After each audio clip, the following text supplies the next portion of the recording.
I'm going to tell you a story, if you're done here, of a big ship. That's about 100 years ago. That's a long time ago. You know, there were 4 countries. There was England, and then there was France and Spain. They're all in Europe.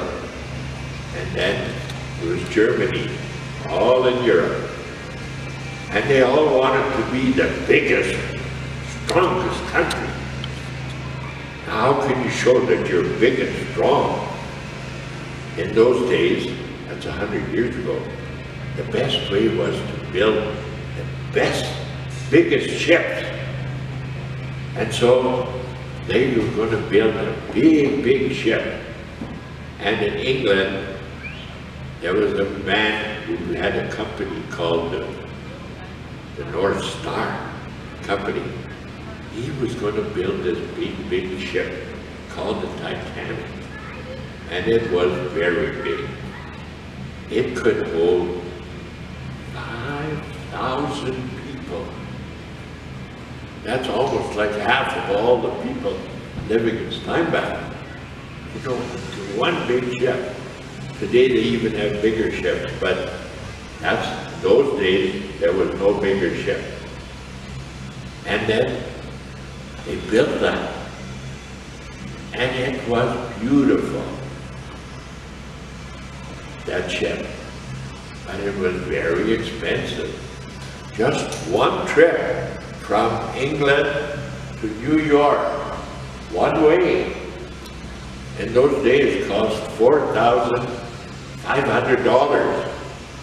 Wow. In today's money, that would be twice as much.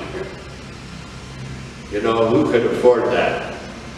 And that's the first class. Second class was a little less. And the third class was in the basement of the ship, where there were no windows and no washrooms. You had to go up to go to a washroom. And so that was really cheap down there. And you didn't get the food, you couldn't order food. You just got the leftovers from the rich people who had big menus. Unbelievably big menus. I could show you by I have some actual menus. Like for a supper, they had as much as 5 different kinds of meat. Like fish and lamb and beef and you name it, you know.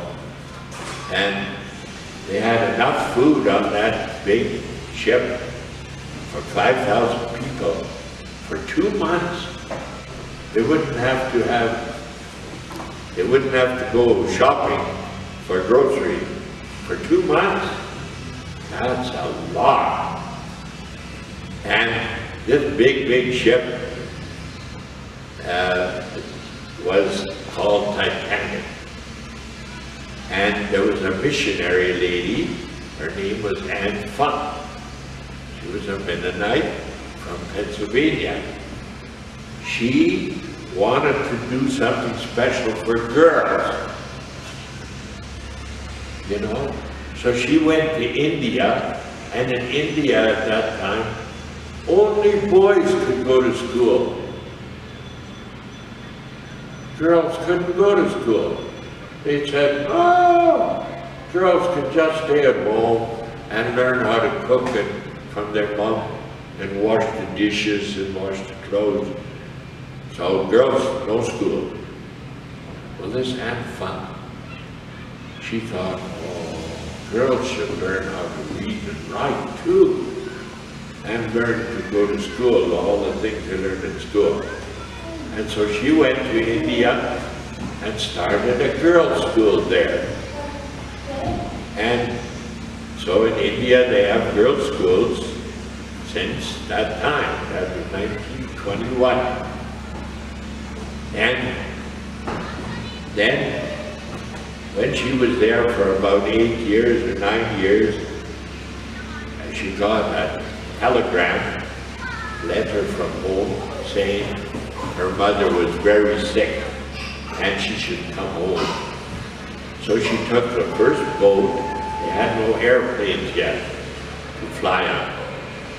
She took the first boat and she had to go all the way to England, and then from England she had to go back to the United States. And so she made it with her boat to England, but when she got to England, they told her, your boat won't be able to go because there's no coal for the boat. You know, they needed coal to heat the motors. Because this big ship, the Titanic, has taken all the coal. And so, sure, sit down and join us in the story. Come on, sit down here, join us in the story.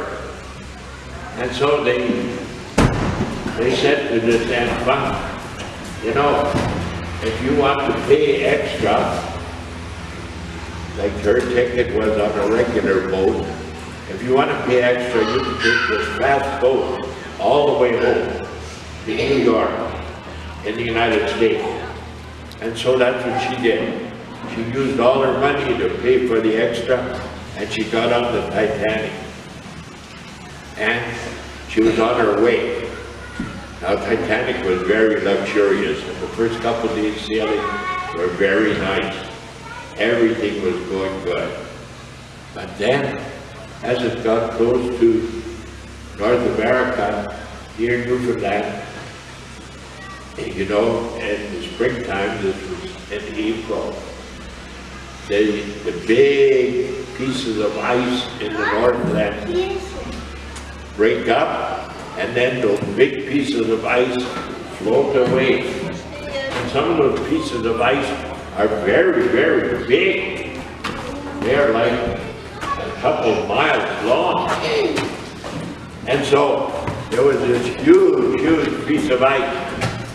And the ship captain was so busy with all kinds of messages on his teletype that he wasn't listening to the messages he should have listened to. There were messages coming from other ships saying, it's very, very dangerous. Come on in, have a seat. There's a lot of ice on the ocean, and it's very dangerous for ships. But they weren't listening to that because they were busy sending messages to their friends. And so all of a sudden, and this was night,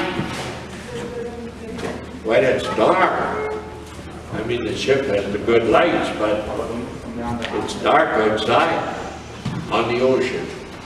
This big ship, Titanic, ran into an iceberg, and something terrible happened. It cracked open. And well, you know what happened when a ship cracks open? What happened? The water starts coming in, and the ship may start sinking, and everybody in it would drown. And there they were. And the captain went down and had a look. Oh, he thought, it's probably not a very big hole. We'll just shut off that part of the ship, and everything will be okay. Oh, but he got a big, big surprise. That was a big, big hole and a big crack. And he knew the ship was going to sink. And so he quickly started letting everybody know. Now this ship had a lot of workers, like the workers working with the captain. There were 899 sailors looking after that ship. So you know how big that ship must have been. 899 workers. He gave a notice right away, go to all the rooms, knock on the door, and tell the people, get your life jackets on, get your life jackets on. because the ship was starting to sink, and get the lifeboats out. But you know, they had only lifeboats for about half of the people that were on. Now the ship wasn't totally loaded. It only had 2,225 passengers, but it had 899 crew members. And they only had 20 lifeboats. That wasn't even enough to take half of the people. So they started loading the lifeboats and putting them out on the water. And that was a big job too. And finally, they have the last lifeboat. And they're loading it. And there's no more room left. Every seat is taken. And our missionary lady who was on the Titanic, and she's sitting there, and she's looking, and she sees a mother standing there holding a baby, and the mother is crying. Why is she crying? Well, she can't get onto the lifeboat. That means she and her baby are going to drown. And our missionary lady, Anne Funk, sees that. And so Anne Funk says to the captain who is loading the boat, the last lifeboat, "Stop, stop, I want to get out." Oh, you can imagine what the captain must have said. He probably said, "Oh lady, this is the last lifeboat. If you get off, there are no more lifeboats. You're going to drown with the ship. I want to get off. I want that lady with the baby to come and sit in my seat. Then 2 lives will be saved." And that's what Anne Funk did. She gave her life. She got off, and that mother with the baby got on, and her life was saved with her baby. But the missionary Anne Funk died, and the ship went down into the ocean. And that's how we remember Anne Funk.